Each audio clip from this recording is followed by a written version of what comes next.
Hello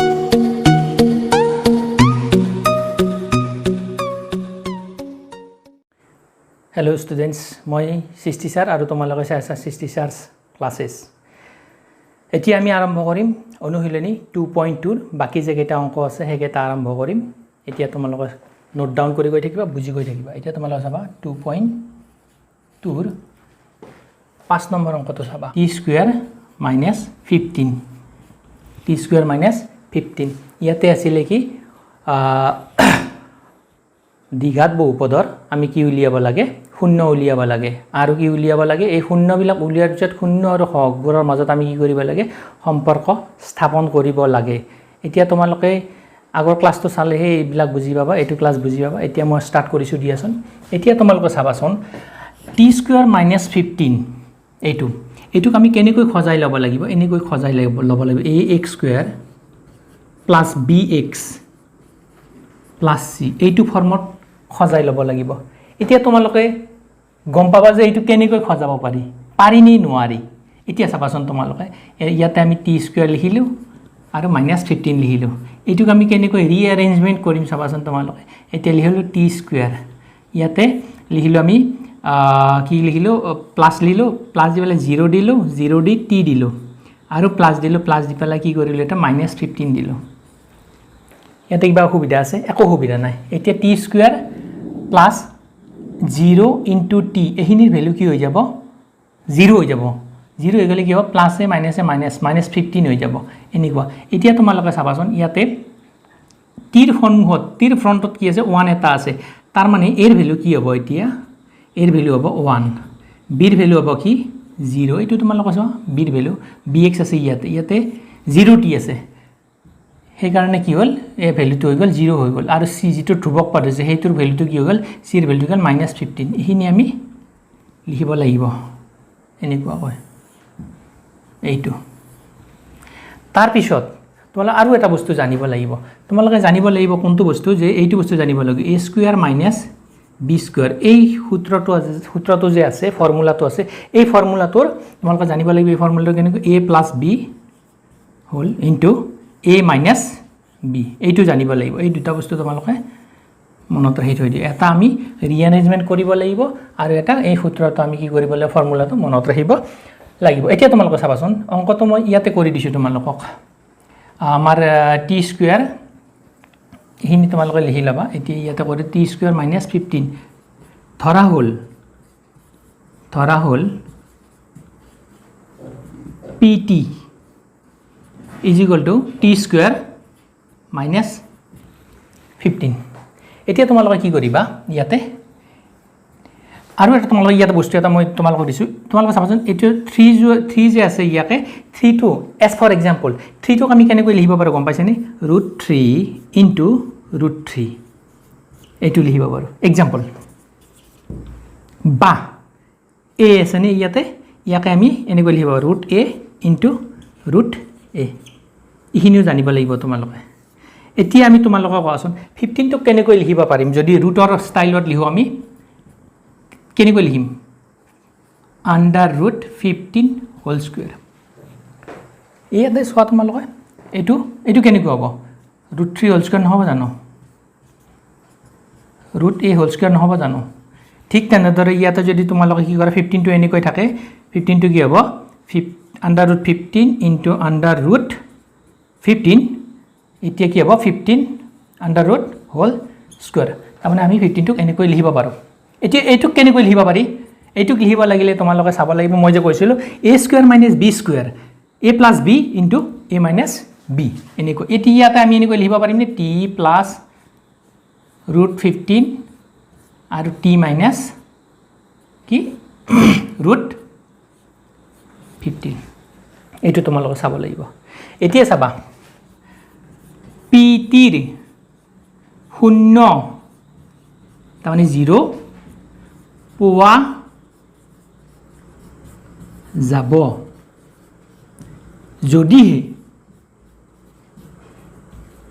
যদিহে কি হয়, পিটিৰ মানটো কি হয়, ভ্যালু কি হয়, 0 হয়। পিটি ইজ ইকুৱেল টু 0। এতিয়া পিটিৰ কাৰণে তোমালোকে এইখিনি বহাই দিয়া। পিটিৰ ভ্যালুটো কি, t প্লাছ ৰুট অভাৰ 15 আৰু T minus root over 15 is equal to 0 এতিয়া তোমালোকে চাবা ৰুট ইয়াক এনেকৈ লিখিব পাৰিনে এইটো T plus root over 15 is equal to কি 0 বা T minus root over 15 is equal to 0 এতিয়া টিৰ ভেলুটো কিমান হ'ব কোৱাচোন এইটো ব্ৰেকেটটো নিদিলেও কথা নাই দিছা যদি দিছা এতিয়া ৰুট 15টো সিফালে গুচি গ'লে কি হ'ব মাইনাছ ৰুট 15 হ'ব এইটো কি হ'ব প্লাছ ৰুট 15 তাৰমানে এইটো কি এটা টি আলফা আমি শূন্য দুটা কি পালোঁ এটা আলফা পালোঁ এটা মাইনাছ ৰুট 15 পালোঁ আৰু এটা কি পালোঁ প্লাছ ৰুট 15 পালোঁ এইটো তোমালোকে নিলিখিলেও কথা নাই দিয়া এটা শূন্য কি পালোঁ আলফা ইজ ইকুৱেল টু এইটো পালোঁ আৰু এটা কি পালোঁ শূন্য এইটো এতিয়া আমি যোগ কৰিম প্ৰথমতে তাৰমানে কি শূন্য দুটাৰ সমষ্টি বা যোগফল শূন্য দুটাৰ সমষ্টি বা যোগফল তোমালোকে ইজি লিখিব পাৰা শূন্য দুটাৰ সমষ্টি তাৰমানে শূন্য দুটাৰ সমষ্টি কি আলফা প্লাছ বিটা নহয় জানো আলফা ভেলু কি আছে ইয়াতে আলফা ভেলু আছে মাইনাছ ৰুট 15 প্লাছ ৰুট 15 এই দুটা কি হ'ব কেনচেল হ'লে কি হ'ল 0 হৈ গ'ল 0টো আকৌ এনেকৈ লিখিব পাৰিনে ওপৰত থাকিল 0 তলত থাকিল 1 এইটো এতিয়া তোমালোকে চোৱাচোন 0 ইয়াতে চোৱা এতিয়া 0 টকাৰ হওক বিৰ ইয়াতে 0 টকাৰ এইটো টিৰ হওক এইটো ইয়াতে লিখিব পাৰিনে টিৰ হওক বুলি লিখিব পাৰিনে এইটো লাগিব আৰু 1 টো কাৰ টি স্কুৱেৰৰ হওক তাৰমানে কি আল্টিমেটলি আমি কি পালোঁ মাইনাছ বি বাই এ এইটো এটা পালোঁ নেক্সট আমি এতিয়া কি উলিয়াব লাগিব এইটো এটা হৈ গ'ল এইটো প্ৰথম ষ্টেপ বুলি যদি তোমালোকে ধৰা এইটো কি কৰিলে ইয়াতে সমস্যা এইটো ষ্টেপ 1 এতিয়া ষ্টেপ 2ত আমাক কি লাগিব মাল্টিপ্লিকেশ্যনটো লাগিব ষ্টেপ 2ত চাবাচোন ষ্টেপ 2 শূন্য দুটাৰ পূৰণফল বা গুণফল আলফা ইনটু বিটা কি লিখিবা পূৰণ কৰা মান দুটা কি আছে মাইনাছ ৰুট অভাৰ 15 আছে প্লাছ ৰুট অভাৰ 15 আছে মাইনাছ ৰুট অভাৰ 15 আৰু কি আছে এটা প্লাছ ৰুট অভাৰ 15 মাইনাছটো বাহিৰত উলিয়াই আনা তোমালোকৰ বুজি পোৱাৰ কাৰণে কৈছোঁ এনেকুৱা হ'ল দুটা এইটো চোৱা ৰুট 3 ইনটু ৰুট 3 কি লিখিব পাৰি 3 লিখিব পাৰি ৰুট 15 ইনটু ৰুট 15 কি লিখিব পাৰি 15 লিখিব পাৰি আমি ইয়াতে লিখি দিলোঁ কি এই দুটাৰ কাৰণে লিখি দিলোঁ 15 হয় মাইনাছ চিন্তাৰ লগত আছে এইটো একদম ইজি তোমালোকে বুজি গৈ থাকা ইয়াতে এতিয়া ইয়াক এনেকৈ লিখিব পাৰিনে মাইনাছ 15 বাই 1 লিখিব পাৰিনে পাৰি মাইনাছ 15টো কি কোৱাচোন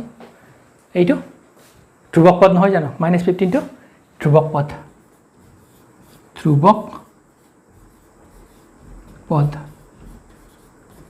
আৰু 1 টো কি কোৱা 1 টো কি টিৰ হওক টি স্কুৱেৰৰ হওক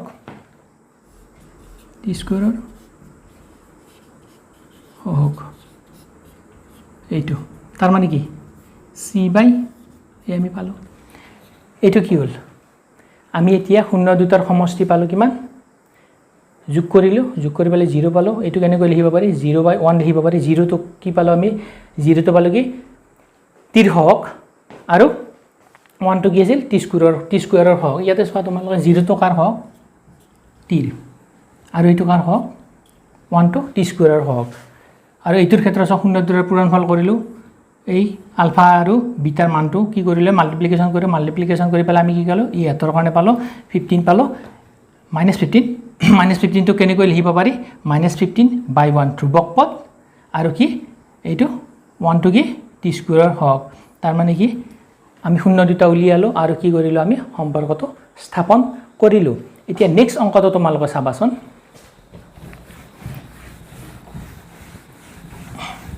নেক্সট আৰু এটা আছে ইয়াতে সেইটো কৰিলে তোমালোকৰ কমপ্লিট হৈ যাব এইটো চেপ্টাৰত আৰু বৰ বিশেষ জানিব লগা নাই পৰীক্ষাত আহে ইয়াৰ পৰা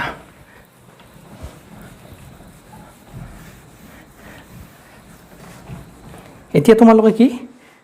তোমালোকে জানিব লাগিব যে প্ৰচেছবিলাক জানিব লাগিব এটা অংক যদি তোমালোকে মোৰ এটা অংক যদি বুজি পাইছা তোমালোকে বাকি গোটেইকেইটা যিমান অংক হয় পৰীক্ষাত যিয়ে অংক নহওক সেইবিলাক তোমালোকে বুজি পাবা বুলি মই আশা ৰাখিছোঁ এতিয়া আমাৰ কি আছে ইয়াৰ পিছত আৰু এটা আছে অংক আছে সেই অংকটো চাব লাগিব সেই অংক হ'ল 3x²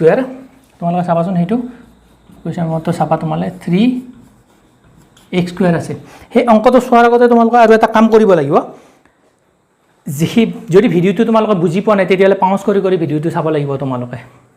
স্টেপ যদি তোমালোকে যদি স্কিপ কৰি যদি মানে তোমালোকে ভিডিঅ'টো সোনকালে কি কৰিছা তোমালোকে যে ভিডিঅ'টো সোনকালে যাব দিছা বা নুবুজাকৈ যদি ষ্টেপবিলাক নুবুজাকৈ যদি তেতিয়াহ'লে তোমালোকৰ কিন্তু অসুবিধা হ'ব এতিয়া তোমালোকে চাবা এইটো কি আছে -x -4 এইটোৰ ক্ষেত্ৰত তোমালোকে চাবাচোন ধৰা হ'ল কি বুলি ধৰিম আমি px = 3x² - x - 4 এইটো কাৰ ফৰ্মত আমি লিখিব লাগিব ax² + bx + c এইটো যি অংক নিদিয়ক এইটো তোমালোকে লিখি ল'ব লাগিব আৰু এইটো তোমালোকে একদম মনত থাকিব লাগিব তোমালোকৰ এইটো এটা লিখাচোন 3x² - x - 4 এতিয়া তোমালোকে এইটো কেনেকৈ সজাব এইটোৰ আদিত এইটো লিখিব লাগিব এতিয়া তোমালোকে সজাব লাগিব 3x² হয় প্লাছ চিন দিব লাগিব ইয়াত প্লাছ আছে আমি প্লাছ দিম প্লাছ দিলে কি হ'ব ইয়াত আগত ইয়াত 1 দিব লাগিব ঠিক আছে একো মানৰ পৰিৱৰ্তন হোৱা নাই -1 * x কি হৈছে -x প্লাছৰ পিছত কি দিবা তোমালোকে -4 চোৱা একো পৰিৱৰ্তন হোৱা নাই এতিয়া ইয়াতে তোমালোকে চাবা ইয়াতে এৰ ভ্যালু কি আছে কোৱা 3 এৰ ভ্যালু আছে 3 বিৰ ভ্যালু কি আছে -1 তাৰ পিছত হওক পদ চিৰ ভ্যালু কি আছে -4 এইখিনি তোমালোকে পালা এতিয়া আমি ইয়াতে এইটো কৰি যাম এতিয়া তোমালোকে চাবাচোন 3x² তলত লিখিব লাগিব ইয়াতে অলপ অসুবিধা হ'ব তোমালোকৰ এইটো ইয়াতে দিলোঁ এতিয়া তোমালোকে আমি ইয়াতে নামাই আনিম দিয়াচোন নামাই আনিলে দেখা পাম এইটো এনেকুৱাকৈ লিখিলোঁ 3x² - x মই আগৰ ভিডিঅ'টো তোমালোকক কৈছোঁ এইটো আৰু এইটো মাল্টিপ্লাই কৰা এই দুটা টাৰ্ম প্ৰথমৰ টাৰ্মটো আৰু এই 3 নম্বৰ টাৰ্মটো কি কৰিব লাগিব তোমালোকে মাল্টিপ্লাই কৰিব লাগিব যদি স্কিপ কৰি যোৱা তেতিয়াহ'লে কিন্তু একো বুজি নোপোৱা মোৰ কষ্টবিলাক এনে যাব এতিয়া 3x² * 4 কি হ'ব 3x² * 4 কৰিলে কি হ'ব 12x² হ'ব 12x² তোমালোকে এনেকৈ ভাঙিব লাগিব চোৱাচোন বক্স দিয়া ইমান ইজিকৈ বুজাই দিছোঁ তোমালোকক বুজি পাব লাগে তোমালোকে x * x² এতিয়া এই 12 টোক তোমালোকে কি কৰিব লাগিব 12 টোক ভাঙিব লাগিব 12 টোক ভাঙিলে কি হ'ব তোমালোকে 4 পালা ইয়াতে আৰু কি পালা 3 পালা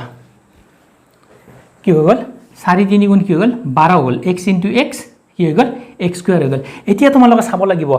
এই 4x আৰু 3x ক এনেকুৱা ধৰণে আমি সজাব লাগিব যে কি টাৰ্মছ পাম এই মিডল টাৰ্মছ পাম -x পাম আমি তেতিয়াহ'লে তোমালোকে চাবাচোন ইয়াতে মই তোমালোকক এতিয়া দিম চাবা 4x + 3x কি হ'ব কোৱা 4টা x আছে ইয়াতে 3টা x আছে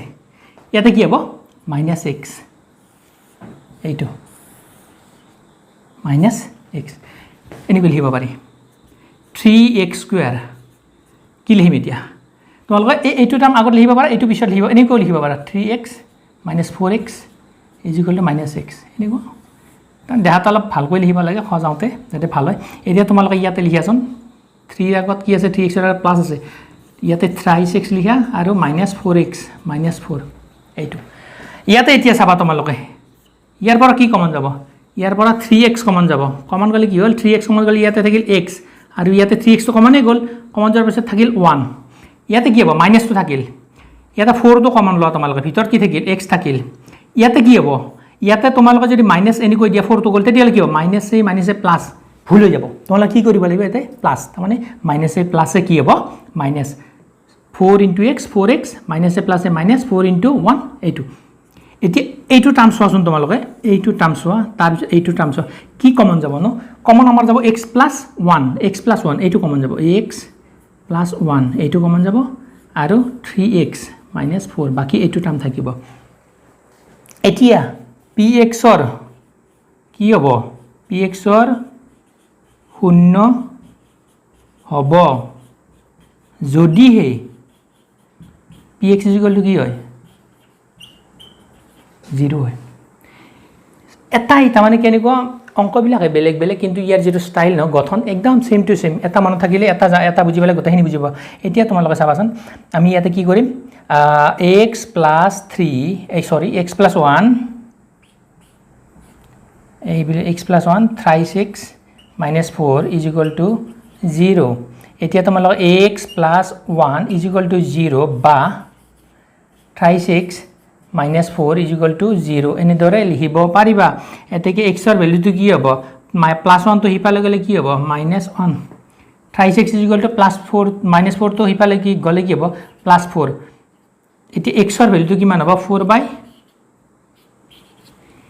তাৰ মানে এটো এটা শূন্য হল আলফা আনটো শূন্য হল বিটা শূন্য দুটা কিমান পালো শূন্য দুটা আমি ভ্যালু কিমান পালো -1 পালো এটা আৰু এটা 4/3 পালো এতিয়া আমি স্টেপ 1 ত কি লিখিম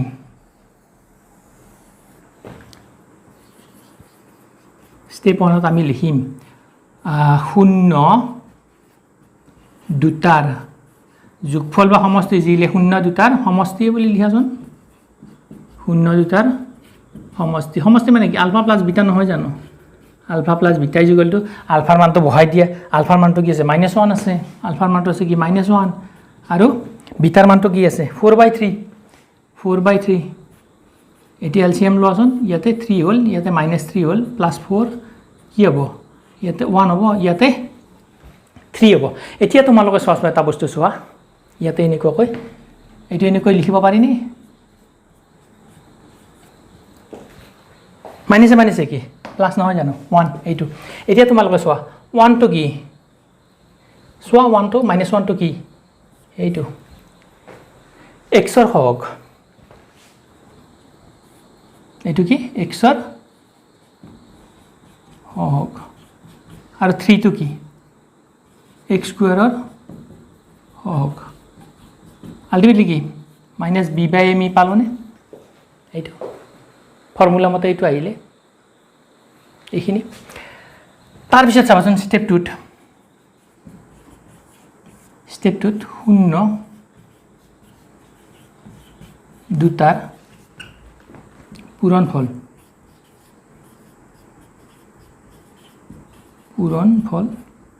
আলফা বিটা হলে কি হ'ব এটাৰ মান আছে কি আলফাৰ মান আছে -1 বিটাৰ মান আছে 4/3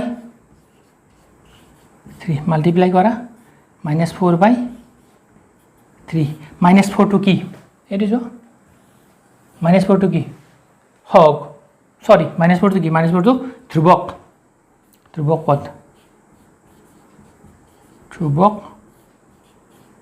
পদ আৰু 3 to কি এটো যো 3 to ইয়াতে x স্কয়াৰৰ কি x স্কয়াৰৰ হক তার মানে কি c/a নহয় জানো c/a আমি শূন্য কি কৰিলো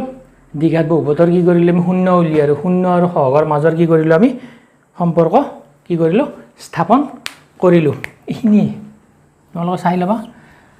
কিবা যদি ইয়াত স্পেলিং মিস্টেক হৈছে সেইখিনি তোমালোকে কাৰেক্ট কৰি লবা মেইন হৈছে কি আমাৰ এতিয়া সায়েন্সৰ বস্তু ম্যাথছৰ বস্তু মেইন হৈছে বুজি পোৱাটো ফৰ্মুলা কোনটো ফৰ্মুলা কৰ পৰা আহিল কোনটো বস্তু কৰ পৰা আহিল সেইখিনি ল'ব লাগিব তোমালোকে মেইনটো চাবা মেইন বস্তুটো চাবা এনেকৈ দিয়াৰ লগে লগে তোমালোকে এইটো সূত্ৰটো এনেকৈ সাইডত এনেকৈ আৰহিটো লিখি ল'বা এই আৰহি মতে এইটো বস্তু নহলে তোমাৰ পৰীক্ষাত মাইনাস প্লাস চিনৰ কি হৈ যাব খেলি মেলি হৈ যাব তোমালোকে কি কৰিবা প্ৰথমতে এইটো আৰ্ট লিখি ল'বা মই যেনেকৈ লিখিছোঁ 3x² প্লাছ এইটো প্লাছ এইটো মাইনাছটো ভিতৰত লৈ গ'লোঁ এক্সটো এক্সৰ কাৰণে আছে বিৰ কাৰণে এইটো লিখি দিলোঁ চিৰ কাৰণে -4টো এনেকৈ লিখি দিলোঁ লিখি পেলাই মানকেইটা উলিয়াই পেলাই এনেকৈ তোমালোকে কৰিব পাৰিবা ইয়াতে দুটা ষ্টেপ থাকে দুটা ষ্টেপ মানে কেনেকৈ এটা হ'ল 0 2টাৰ সমষ্টি উলিয়াব লাগিব সমষ্টি উলিয়াই পেলাই -b/a এইটো তোমালোকে চাবাচোন আৰু 0 2টাৰ কি উলিয়াই পেলাই পূৰণ ফল alpha beta alpha into beta উলিয়াই পেলাই তোমালোকে চাবাচোন এইটো কাৰণ আমি আগতে পাইছোঁ নহয় আমি আগতে কি পাইছোঁ 0 2টাৰ সমষ্টি ULFA plus beta is equal -b/a এইটো এটা পাইছোঁ আৰু 0 2টাৰ কি হৈছে পূৰণ ফল কি হৈছে c/a এইটো পোৱা নাই জানো এই দুটা আমি চাব লাগিব তেনেকুৱা এতিয়া আমাৰ এইটো আৰু যে আমাৰ আছে না 0 আৰু হৰৰ মাজৰ সম্পৰ্ক স্থাপন কৰে তাতে মই বৰ বিশেষ নাভাবোঁ যে তোমালোকে বুজি পোৱা নাই আৰু ইয়াতে যে কৰি দিব লগা অংক একো নাই কিন্তু এইটো চেপ্টাৰ আমি অংক কেতিয়া কৰিম যেতিয়া আমি কিছুদিন ক্লাছ কৰি ল'ম তেতিয়া এক্সামৰ কাৰণে যেতিয়া আমি প্ৰিপাৰেশ্যন মানে তোমালোক প্ৰিপেয়াৰ কৰিম মই প্ৰিপেয়াৰ কৰিলে তোমালোক এক্সামৰ কাৰণে যেতিয়া তোমালোকে প্ৰিপেয়াৰ হ'বা তেতিয়া তাৰমানে কি পেপাৰ এনচাৰবিলাক কৰিম এইটো লেচনত মানে 5 ইয়াৰ্ছৰ বা 6 ইয়াৰ্ছৰ কেনেকুৱা কুৱেশ্যন আছে সেই কুৱেশ্যনবিলাক আমি আলোচনা কৰিম এইবিলাক আমাৰ কি এক্সাৰচাইজৰে এইবিলাক অনুশীলনী নহয় জানো 2 পইণ্ট অনুশীলনীৰ ভিতৰৰ অংক এইবিলাক এতিয়া অনুশীলনীৰ ভিতৰৰ হয় যেটা পৰীক্ষাৰ আগত আমি কি কৰিম গোটেই কুৱেশ্যন পেপাৰবিলাক চাম লাষ্ট 4 বছৰ 5 বছৰ কি কুৱেশ্যন আহিছে এনেকুৱা ধৰণৰ সেইবিলাক আমি এনচাৰ কৰিম আৰু মই ভাবিছোঁ তোমালোকে বুজি পাইছা আৰু তোমালোকৰ মেইন কাম হ'ল কি এতিয়া লকডাউনত তোমালোকে ঘূৰি নাথাকি তোমালোকে প্ৰেক্টিছ কৰা তেনেকুৱা মোক ফ'ল' কৰি গৈ থাকা তোমালোকে মোক ফ'ল' কৰি গৈ থাকিলে তোমাৰ গোটেই মেথছ ক্লাছ 10ৰ মেথছ তোমালোকে টেনশ্যন ল'ব নালাগে তেনেকুৱা আৰু মই তোমালোকে ভাবিছোঁ যে তোমালোকে বুজি পাইছা ইমান গৰমত ক্লাছ কৰি আছোঁ আৰু মই প্ৰফেশ্যনেল নহয় কিন্তু তোমালোকৰ তাৰমানে লকডাউন যাতে কষ্ট নহয় বা লছ নহয় সেইটো তাৰমানে লকডাউনৰ কাৰণেহে মই আহিছোঁ তেনেকুৱা আৰু তোমালোকে ভালদৰে পঢ়িবা তোমালোকৰ বেষ্ট অফ লাক থাকিল তোমালোকে ভালদৰে কৰা আশীৰ্বাদ কৰিলোঁ মই